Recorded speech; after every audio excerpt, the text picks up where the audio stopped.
မင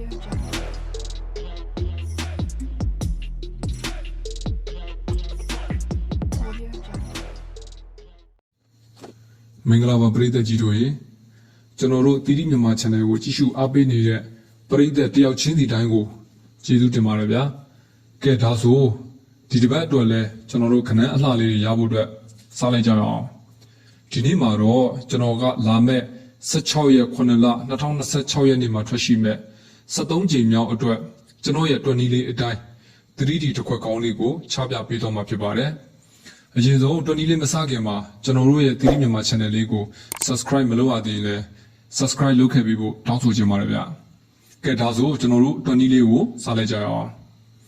အဲ့ဒီတော့ပထမဆုံးအနေနဲ့3ကြိမ်မြောက်မှာထွက်ရှိခဲ့တဲ့ခဏန်းယူတဲ့ site ကိုအရင်ပြပါမယ်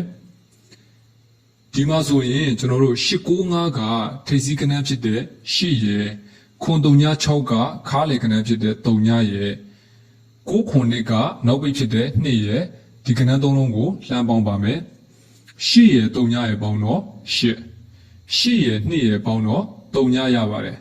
ဟုတ်ပြီကျွန်တော်တို့ကအဲ့ဒီရလာတဲ့3ည break ကိုမူတည်ပြီးတော့3ကြိမ်မြောက်မှာထွက်ရှိခဲ့တဲ့ထိပ်စီးအလဲနောက်ပိတ်3လုံးစလုံးကိုကျွန်တော်တို့ရှာကြည့်ပါမယ်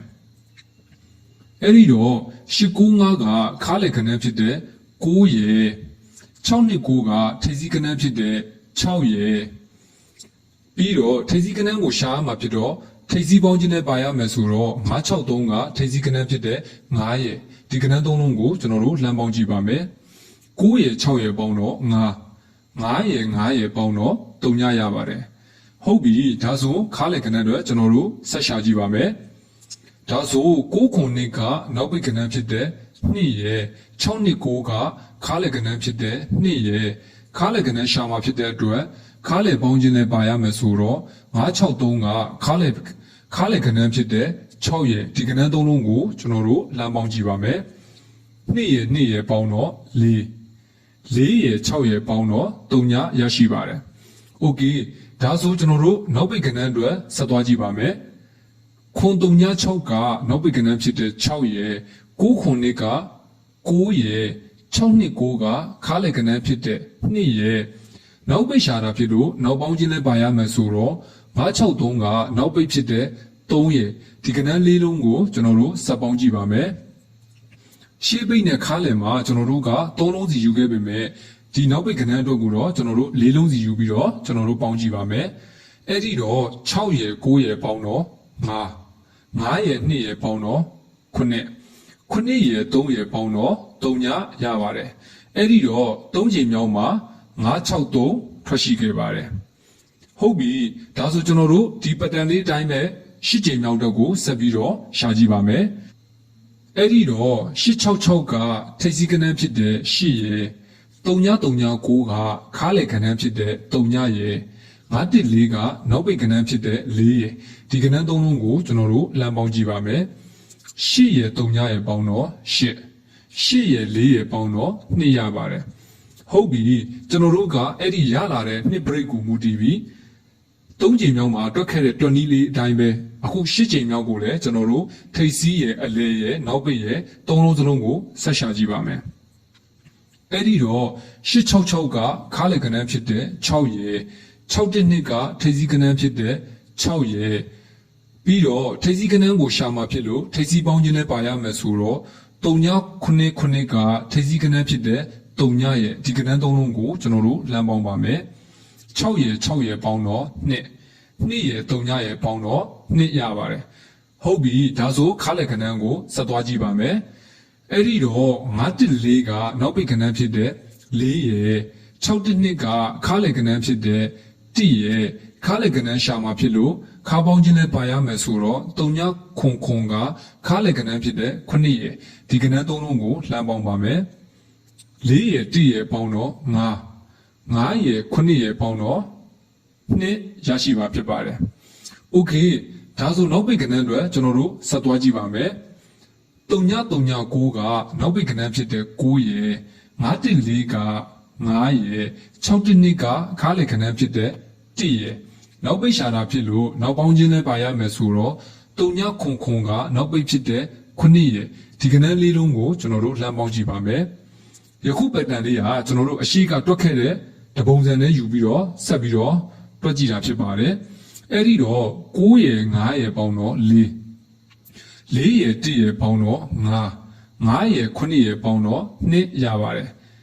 အဲ့ဒီ8ချိန်မြောက်မှာလည်း3ညခွန်ဆိုပြီးတော့ကျွန်တော်တို့ထွက်ရှိခဲ့ပါတယ်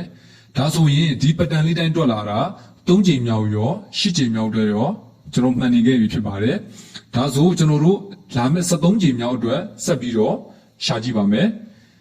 38ခွန်ကထိပ်စီးကနန်းဖြစ်တဲ့3ရယ်ခွန်3ညကခါးလေကနန်းဖြစ်တဲ့9ရယ်184ကနောက်ပိတ်ကနန်းဖြစ်တဲ့4ရယ်ဒီကနန်း3လုံးကိုကျွန်တော်တို့လှမ်းပေါင်းကြည့်ပါမယ်3ရယ်9ရယ်ပေါင်းတော့3ည3ညရယ်4ရယ်ပေါင်းတော့4ရပါတယ်ဟုတ်ပြီကျွန်တော်တို့ကအဲ့ဒီရလာတဲ့4 break ကိုမူတည်ပြီး3ချိန်နဲ့8ချိန်မြောက်မှာတွက်ခဲ့တဲ့တွက်နည်းလေးအတိုင်းပဲယခု73ချိန်မြောက်ကိုလည်းကျွန်တော်တို့ထိပ်စီးအလဲနောက်ပိတ်3လုံးစလုံးကိုကျွန်တော်တို့ရှာကြည့်ပါမယ်အဲ့ဒီတော့38ခွန်ကခါးလက်ကနန်းဖြစ်တဲ့8ရယ်495ကထိပ်စီးကနန်းဖြစ်တဲ့4ရယ်ပြီးတော့ထိပ်စီးကနန်းကိုရှာမှာဖြစ်လို့ထိပ်စီးပေါင်းခြင်းနဲ့ပါရမယ်ဆိုတော့ယခုလာမဲ့ထိပ်စီးကနန်းရဲ့ဒီ3လုံးကိုကျွန်တော်တို့လှမ်းပေါင်းပါမယ်8ရယ်4ရယ်ပေါင်းတော့2ရယ်ပေါင်းမှာ4ရမှာဖြစ်တဲ့အတွက်ယခု73ချိန်မြောက်အတွက်ကိုကျွန်တော်တို့ထိပ်စီးကနန်းနေနဲ့2ရပါတယ်ဟုတ်ပြီဒါဆိုကျွန်တော်တို့ခါးလက်ကနန်းကိုဆက်သွားကြည့်ပါမယ်184ကနောက်ပိတ်ကနန်းဖြစ်တဲ့4ရယ်495ကခါးလက်ကနန်းဖြစ်တဲ့9ရယ်ခါးလက်ကနန်းရှာမှာဖြစ်လို့ခါပေါင်းခြင်းလဲပါရမယ်ဆိုတော့ယခုလာမယ်ခါးလက်ကနန်းရဲ့ဒီကနန်း3လုံးကိုလှမ်းပေါင်းပါမယ်4ရယ်9ရယ်ပေါင်းတော့3ရယ်1ရယ်ပေါင်းမှာ4ရမှာဖြစ်လို့73ချိန်မြောက်အတွက်ခါးလက်ကနန်းကိုကျွန်တော်တို့1ရရှိပါဖြစ်ပါတယ်โอเคကျွန်တော်တို့အခုဆိုရင်ထိပ်စီးနဲ့ခါးလေကိုရပြီးသွားပြီကျွန်တော်တို့နောက်ပိတ်ကနန်းကိုကျွန်တော်တို့ဆက်သွားကြည့်ပါမယ်ဒါဆိုခွန်3ညကနောက်ပိတ်ကနန်းဖြစ်တဲ့3ညရဲ့184က1ရယ်495ကခါးလေကနန်းဖြစ်တဲ့9ရယ်နောက်ပိတ်ရှာတာဖြစ်လို့နောက်ပေါင်းခြင်းလဲပါရမယ်ဆိုတော့ယခုလာမယ်နောက်ပိတ်ကနန်းရဲ့ဒီကနန်းလေးလုံးကိုပေါင်းကြည့်ပါမယ်အဲ့ဒီတော့3ညရဲ့1ရယ်ပေါင်းတော့1ရယ်9ရယ်ပေါင်းတော့3ညအဲ့ဒီ3ညနဲ့4ပေါင်းမှသာ4ရမှာဖြစ်လို့ကျွန်တော်တို့လာမယ့်73ချိန်မြောက်အတွက်နောက်ပိတ်ကို4ရရှိပါတယ်အခုဆိုရင်ကျွန်တော်တို့ကထိပ်စီးရောအလဲရောအပိတ်ရောအကုန်စုံသွားပြီဖြစ်ပါတယ်အဲ့ဒီတော့ကျွန်တော်ဒီနေ့တွက်ပြခဲ့တဲ့ပတန်အရာလာမယ့်16ရက်9လ2026ရက်နေ့မှာထွက်ရှိမဲ့73ချိန်မြောက်အတွက်ကိုကျွန်တော်တို့ကထိပ်စီးကနန်းအနေနဲ့2ခါးလေကနန်းအနေနဲ့က1နောက်ပိတ်ကနန်းအနေနဲ့က4ရရှိပါဖြစ်ပါတယ်ကျွန်တော်ပရိသတ်တွေကိုကျွန်တော်ကပေါက်စေခြင်းတဲ့အတွက်ကနန်းကောင်းလေးတွေကိုကျွန်တော်ရှာပြီးတော့တွက်ပေးနေတာပါကျွန်တော်ပရိသတ်တွေလည်းအကြိုက်တူရင်တော့လိုက်ကစားကြည့်ပေါ့ပရိသတ်တွေအနေနဲ့လည်းကျွန်တော်တို့ထုံးစံတိုင်းပဲကောင်းတဲ့ကနန်းလေးတွေကြားတဲ့ကနန်းလေးတွေရှိရင်လည်းကွန်မန့်မှာရေးပေးကြပါဦးဗျကျွန်တော်ရဲ့မိတ်ဆွေတွေအားလုံးစိတ်ချမ်းသာကိုယ်ချမ်းသာနဲ့ပြည့်စုံပြီးကံကောင်းခြင်းတွေပိုင်ဆိုင်နိုင်ကြပါစေခင်ဗျာအားလုံးကိုကျေးဇူးတင်ပါတယ်ဗျ